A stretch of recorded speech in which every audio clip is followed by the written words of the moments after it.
Recording in progress. Oke, kita mulai saja ya. Meskipun teman-temannya banyak yang belum gabung, biar nggak buang-buang waktu. Apa suara saya terdengar? Terdengar Ibu. Oke, saya mulai. Bismillahirrahmanirrahim. Assalamualaikum warahmatullahi wabarakatuh. Hari ini kita akan belajar salah satu aplikasinya yang banyak gunakan itu di dalam negeri maupun di luar negeri. Nah, energi terbarukan itu sendiri adalah energi yang berasal dari sumber daya alam yang dapat diperbarui secara alami dan tidak akan habis karena proses alamiah. Sumber energi terbarukan ini berbeda dari sumber energi fosil seperti batu bara, minyak, dan gas alam yang terbatas dan menghasilkan emisi karbon yang tinggi saat digunakan. Lalu, energi terbarukan ini menjadi lebih ramah lingkungan karena diklaim memiliki efisiensi yang rendah atau bahkan mendekati nol. Penggunaan energi terbarukan merupakan salah satu upaya untuk mengurangi ketergantungan pada bahan bakar fosil serta meminimalkan dampak buruk terhadap perubahan iklim.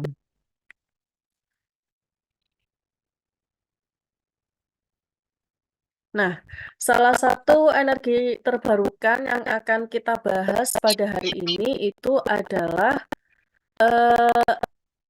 energi terbarukan yang berasal dari matahari. Nah, energi matahari ini sendiri adalah energi yang dihasilkan dari radiasi sinar matahari dan dapat dimanfaatkan dengan menggunakan atau memanfaatkannya sebagai panel surya atau fotovoltaik untuk menghasilkan listrik. Nah, energi matahari ini dapat digunakan secara langsung sebagai panas atau solar thermal atau bahkan bisa dikonversi menjadi energi listrik. Nah, bagaimana cara memanfaatkan energi listrik? Nah, secara umum, energi listrik dapat dimanfaatkan dalam bentuk 3 jenis atau beberapa di antaranya. Yang pertama itu adalah fotovoltaik. Jadi, teknologi fotovoltaik ini adalah teknologi yang dapat mengubah cahaya matahari atau sinar matahari langsung menjadi listrik menggunakan sel surya atau solar cell. Nah, proses ini bekerja berdasarkan efek fotolistrik, di mana foton atau partikel cahaya yang mengenai bahan semikonduktor dalam sel surya itu akan menyebabkan elektron terlepas dari ikatannya, sehingga elektron ini mampu menghasilkan arus listrik. Nah, sistem fotovoltaik ini sendiri bisa digunakan dalam berbagai skala, baik itu dalam skala kecil atau skala rumah tangga, hingga dimanfaatkan dengan dijajarkan dengan sangat banyak gitu ya, membentuk ladang surya yang luas untuk pembangkit listrik skala besar. Nah, karena fotovoltaik ini adalah salah satu aplikasi pemanfaatan tenaga matahari atau tenaga surya, maka ada beberapa komponen penting dalam sistem fotovoltaik.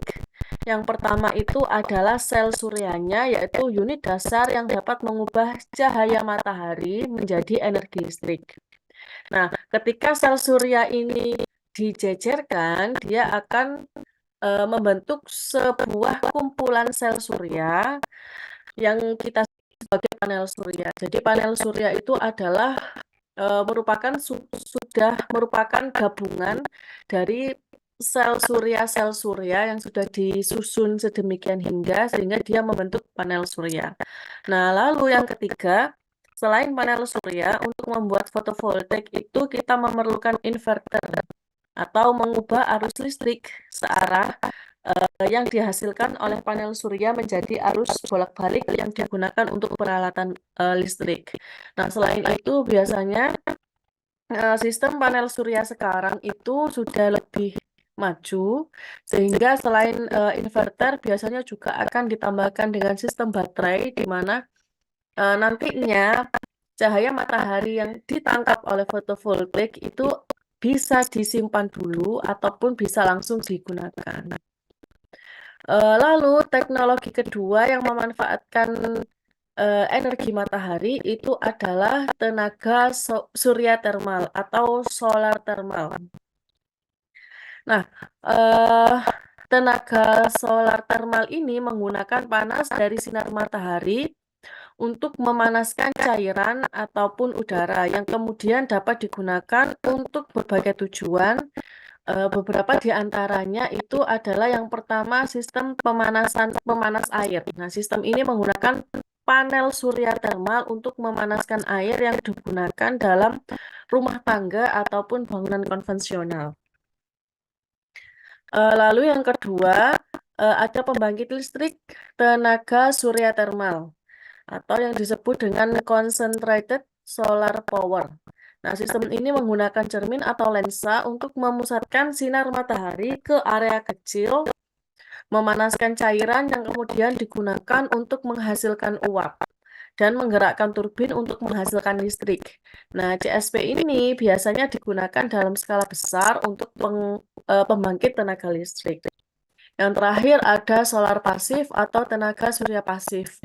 Sistem tenaga surya pasif ini memanfaatkan sinar matahari tanpa menggunakan peralatan mekanik atau elektronik.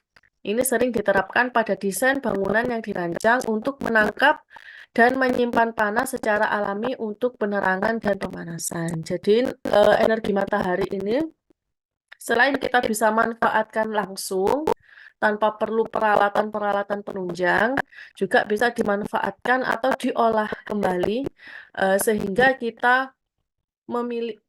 kita bisa mengkonversi energi matahari ini menjadi energi listrik. Nah, apa saja keunggulan dari energi matahari? Karena energi matahari ini merupakan energi yang tidak akan habis selama matahari itu masih ada, sehingga energi matahari ini memiliki sejumlah keunggulan yang menjadikannya sumber energi yang menarik. Yang pertama adalah sumber energi ini jumlahnya melimpah. Dia juga tidak menghasilkan emisi karbon atau polusi udara ketika kita memanfaatkannya dengan baik.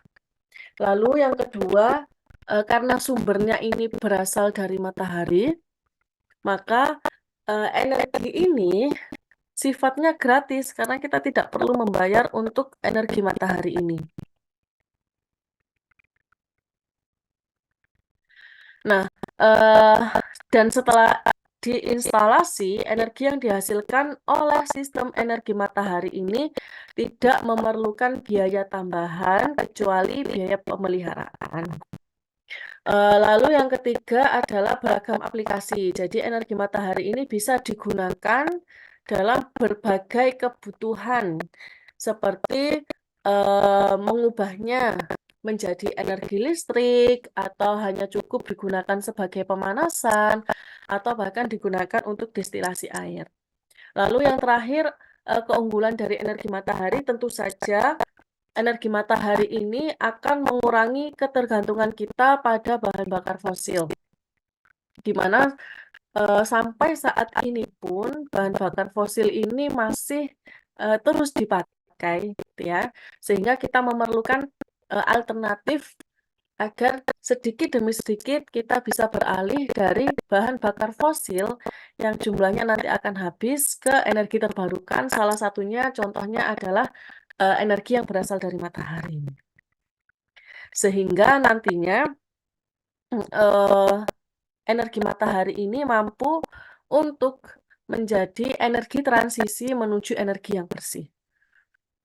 Nah, selain ada beberapa keunggulan tadi, ada juga beberapa kelemahan dan tantangan ketika kita ingin beralih dari energi fosil ke energi matahari.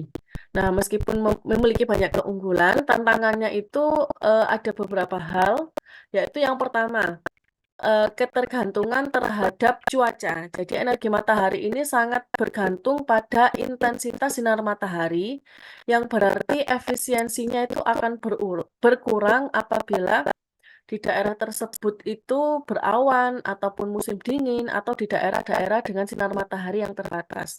Nah, ketergantungan cuaca ini mungkin kalau di Indonesia bisa sedikit diakali gitu ya, karena Indonesia termasuk salah satu negara yang disinari oleh sinar matahari sepanjang tahun, tidak seperti negara dengan 4 musim. Sehingga sebenarnya potensi penggunaan energi matahari di Indonesia itu akan sangat besar. Lalu kelemahan atau tantangan, bukan kelemahan sebenarnya, yaitu tantangan ketika kita menggunakan energi matahari yang kedua itu adalah penyimpanan energi.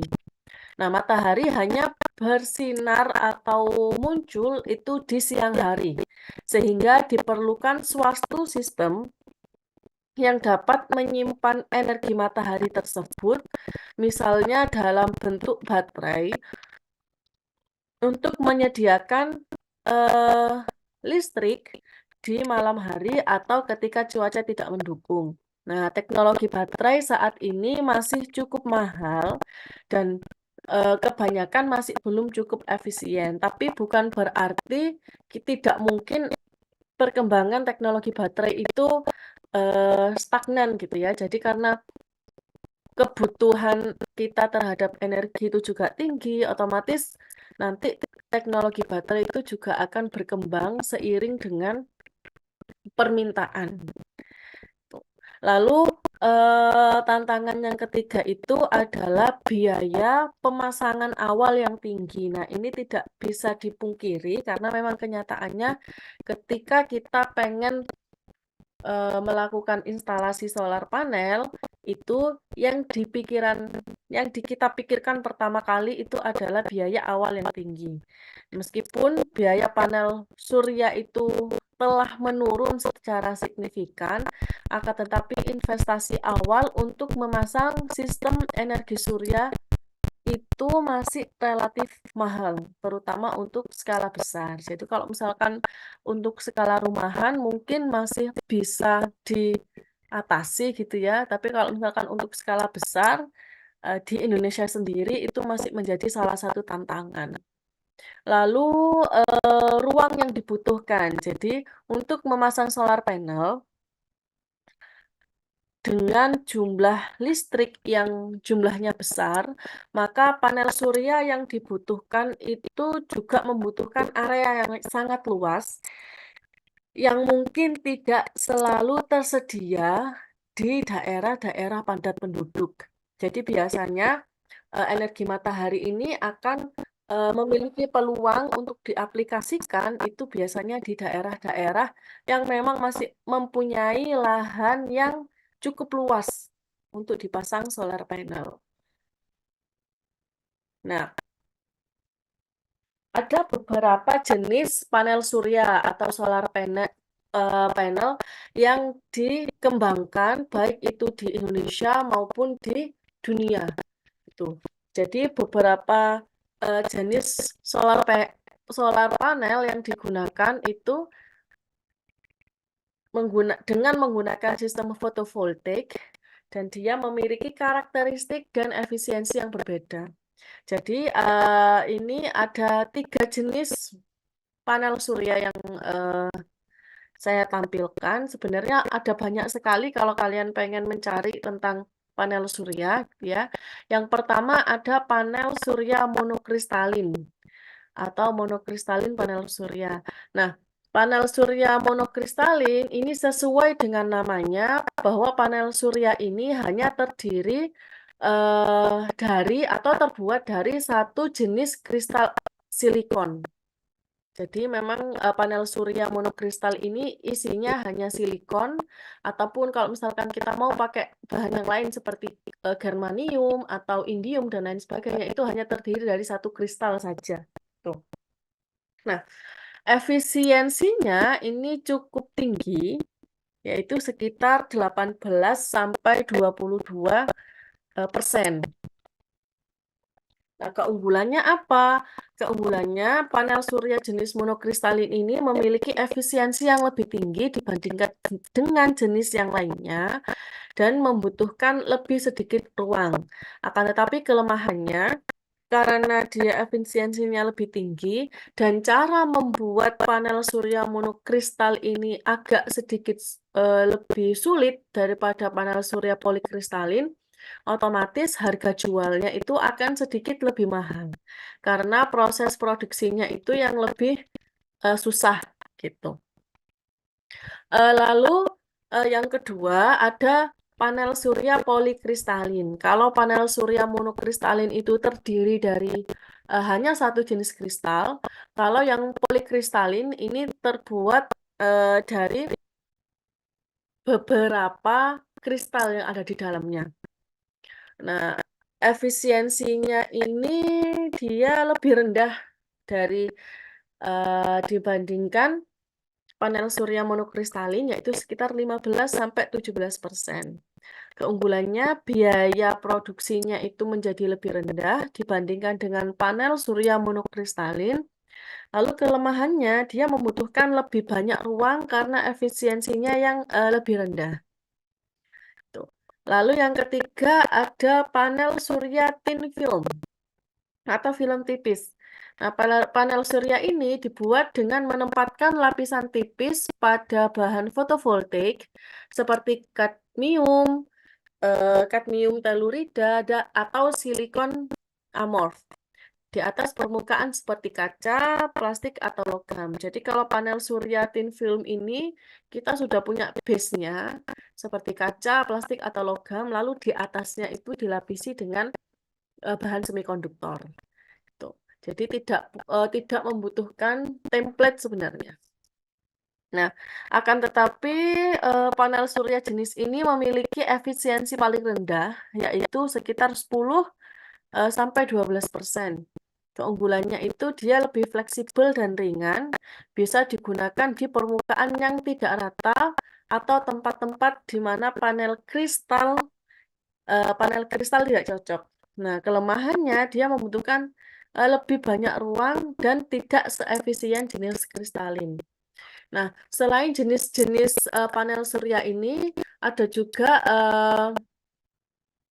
panel surya yang apa namanya, kalau tidak salah itu dia terbentuk dari material nano. Kalau nggak salah itu namanya apa ya?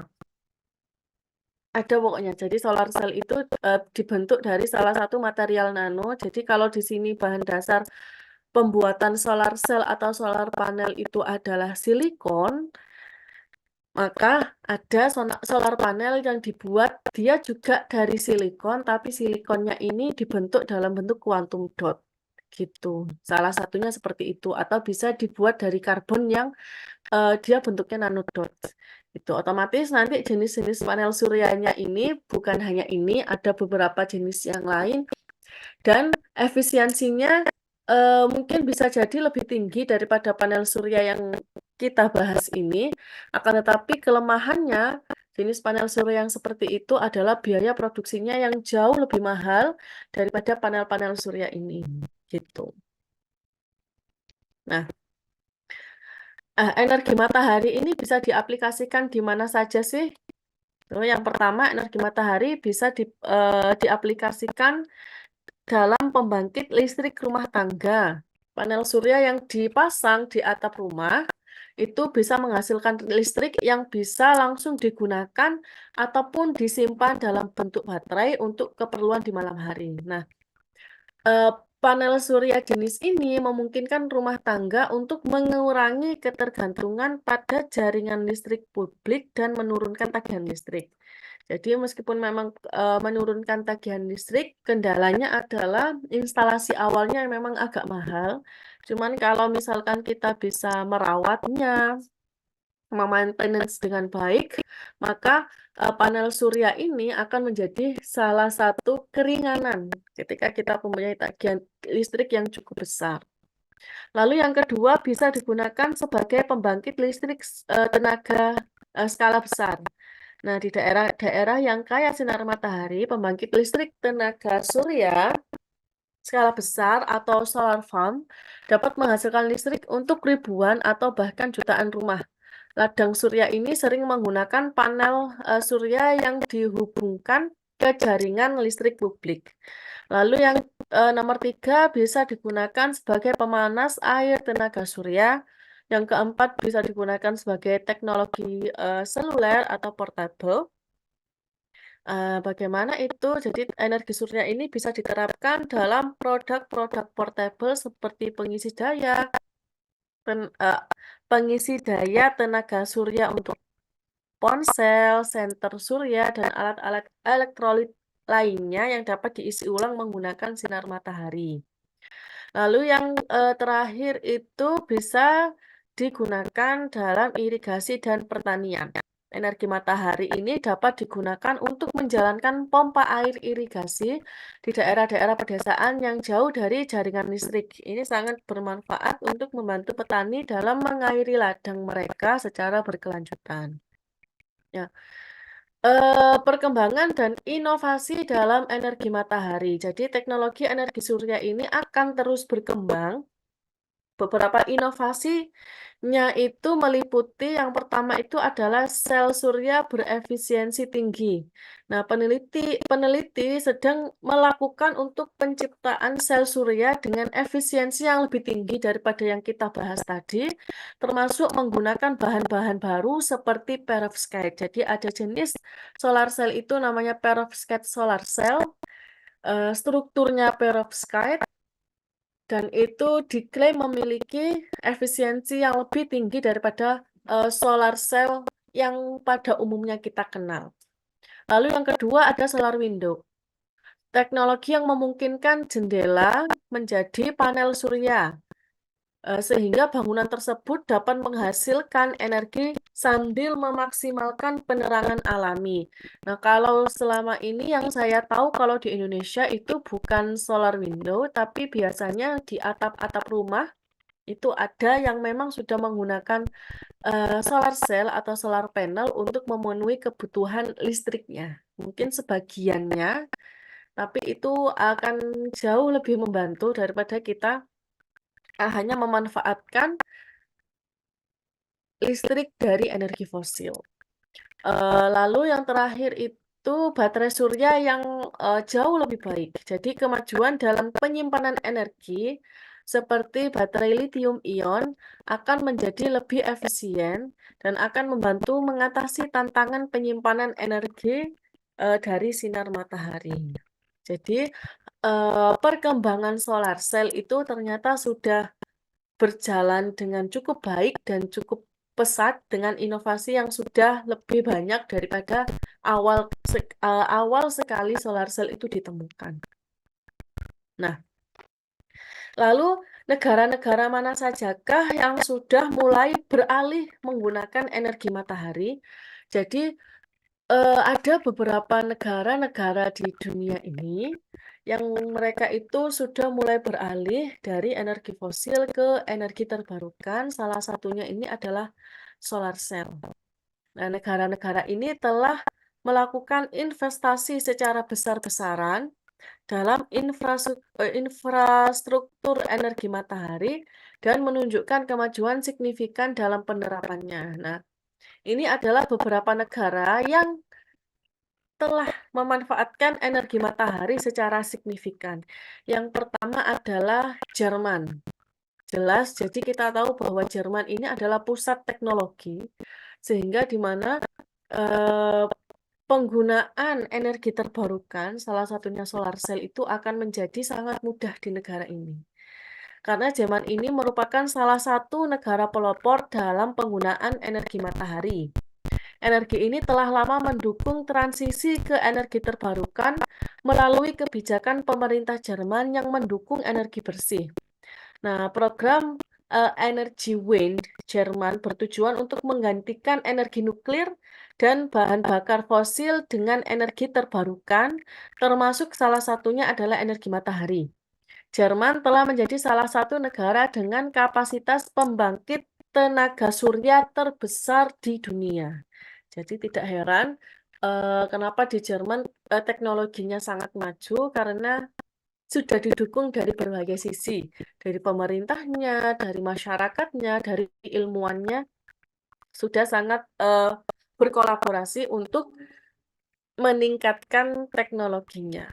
Lalu yang kedua, untuk di Asia sendiri ada Cina, yaitu kita tahu bahwa Cina ini menjadi salah satu produsen paling besar dalam penggunaan panel surya. Negara ini memimpin pasar global dalam produksi panel surya dan juga memiliki ladang surya terbesar di dunia, seperti Tengger Desert Solar Park. Nah, Cina ini akan terus meningkatkan kapasitas energi mataharinya sebagai bagian dari upaya untuk mengurangi emisi karbon dan mengatasi polusi udara. Lalu yang ketiga ada Amerika Serikat, khususnya di negara bagian seperti California, Nevada, dan Arizona telah memanfaatkan energi matahari secara signifikan. Nah, California menjadi salah satu pemimpin global dalam produksi energi matahari dan memiliki ladang surya yang besar, seperti Ivanpah Solar Power Facility. Nah, Amerika Serikat ini salah satu menjadi negara yang mengembangkan teknologi inovatif, yaitu sel surya perovskite. Yang keempat ada India. Jadi di Asia ada dua negara yang sudah melakukan perombakan besar-besaran, yaitu ada di Cina dan juga di India. Negara ini memiliki salah satu proyek pembangkit listrik tenaga surya terbesar, yaitu Bhadla Solar Park, yang menghasilkan 175 gigawatt energi terbarukan pada 2022. Nah, lalu bagaimana perkembangan energi surya di Indonesia? Energi surya ini di Indonesia memiliki potensi yang sangat besar karena Indonesia ini terletak pada daerah khatulistiwa yang menerima sinar matahari hampir sepanjang tahun. Ya, nah di Indonesia sendiri juga ada beberapa proyek energi terbarukan atau energi surya yang sedang berkembang, berjalan gitu ya. Ada di PLTS Kupang, Nusa Tenggara Timur, lalu ada di PLTS Cirata, ada di Jawa Barat, lalu ada PLTS Bali. Jadi beberapa PLTS itu sudah banyak berkembang di Indonesia, hanya saja 3 PLTS ini yang menghasilkan tenaga surya yang nilainya cukup besar daripada PLTS-PLTS yang lain. Nah, lalu apa program dan kebijakan pemerintah dalam mendukung peralihan energi menuju energi terbarukan? Yang pertama, pemerintah melakukan rencana umum energi terbarukan yang menargetkan 23% bauran energi nasional berasal dari energi terbarukan pada tahun 2025. Lalu ada program yang namanya 1 gigawatt PLTS, di mana pemerintah menargetkan 1 gigawatt kapasitas pembangkit listrik tenaga surya pada tahun 2025. Lalu fit-in tarif, pemerintah memperkenalkan kebijakan fit-in tarif untuk memberikan insentif kepada masyarakat dan perusahaan yang ingin membangun sistem energi surya.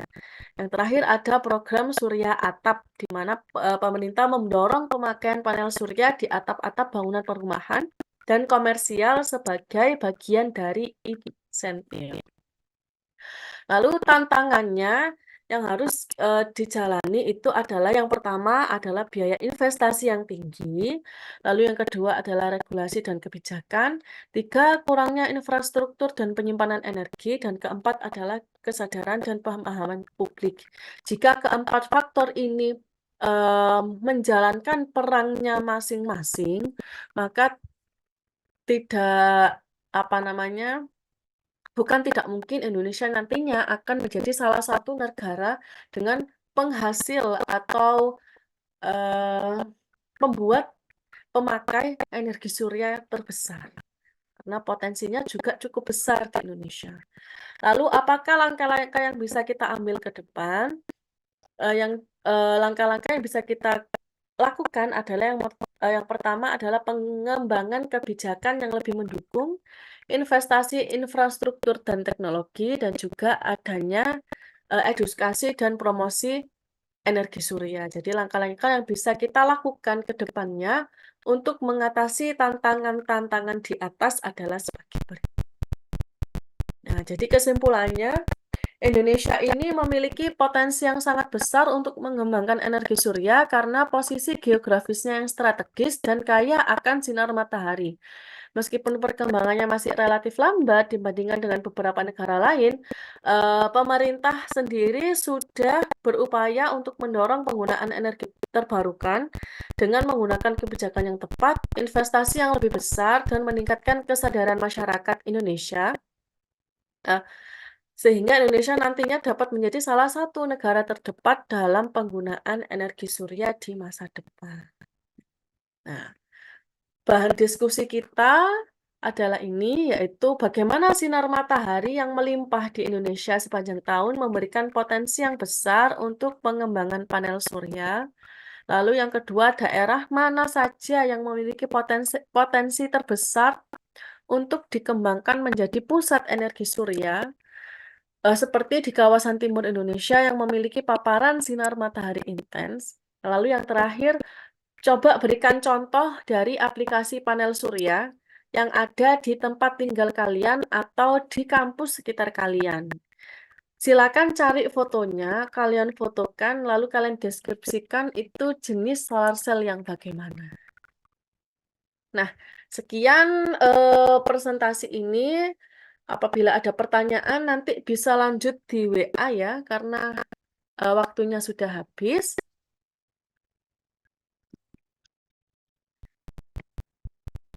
Oke, jadi untuk tugasnya silakan buat 2 buah kelompok. Kelompok yang satu kampus ya, kayaknya ada 2 dari 2 universitas. Jadi silakan buat kelompok dari masing-masing universitas untuk mengembangkan ini. Buat apa namanya ya? Buat presentasinya. Jadi satu kelompok satu buat presentasinya, nanti minggu depan akan kita bandingkan antara penggunaan solar cell atau aplikasi solar cell di kampus tempat kalian berada. Gitu ya. Oke, karena waktunya tinggal sedikit lagi, yang masuk ada 3 orang ya.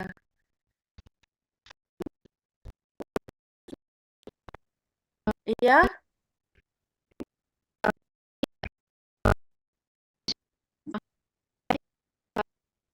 Oh iya, oke. Nanti ini ya, silakan absen di grup ya, biar nanti saya bisa masukkan di aplikasinya Merpati tentang absensi kita hari ini. Ya. Oke, itu saja materi kuliah kita pada hari ini. Materinya akan saya share seperti biasa. Semoga apa yang kita pelajari pada hari ini dapat kita ambil manfaatnya. Saya mohon maaf kalau ada kata-kata saya yang kurang berkenan. Kalau ada pertanyaan lebih lanjut tentang tugasnya atau tentang hal-hal yang lain, boleh langsung kalian tanyakan di grup.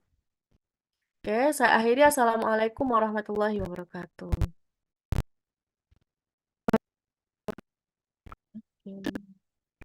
Recording stopped.